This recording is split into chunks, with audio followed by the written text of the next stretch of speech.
Price the lord. ಕರ್ತನಾದ ಯೇಸುವಿನ ನಾಮದಲ್ಲಿ ನಿಮ್ಮೆಲ್ಲರನ್ನು ವಂದಿಸುತ್ತೇನೆ. ಈ 42ನೇ ಲೆಂಟ್ ಡೇಗಾಗಿ ಕರ್ತನನ್ನು ಸ್ತುತಿಸಿ ಘನಪಡಿಸುತ್ತೇನೆ. ಕರ್ತನು ನಿಮ್ಮ ಪ್ರಾರ್ಥನೆಗಳಿಗೆ ಸದುತ್ತರವನ್ನು ದಯಪಾಲಿಸಲೆಂಬುದಾಗಿ ಸ್ತುತಿಸುತ್ತೇನೆ ಮತ್ತು ಪ್ರಾರ್ಥಿಸುತ್ತೇನೆ.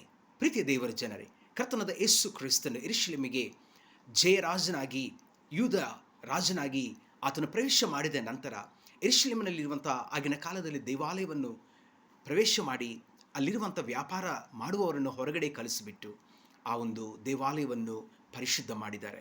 ನಾವು ಸಹ ನಮ್ಮ ವಾಕ್ಯ ಹೇಳಿದ ಪ್ರಕಾರವಾಗಿ ಈ ನಮ್ಮ ದೇಹವು ಕ್ರಿಸ್ತನಿಗೆ ಆಲಯವಾಗಿದೆ. ಕರ್ತನು ನಮ್ಮಲ್ಲಿ ವಾಸಿಸುವಾತನು, ಪರಿಶುದ್ಧಾತ್ಮನು ನಮ್ಮಲ್ಲಿ ವಾಸಿಸುವಾತನು. ದಾವೀದ ಭಕ್ತನು ಪ್ರಾರ್ಥನೆ ಮಾಡಿದ ರೀತಿಯಲ್ಲಿ 51ನೇ ಕೀರ್ತನೆ 10ನೇ ವಚನ ಹೀಗೆ ಹೇಳುತ್ತದೆ, ದೇವರೇ ನನ್ನಲ್ಲಿ ಶುದ್ಧ ಹೃದಯವನ್ನು ನಿರ್ಮಿಸು.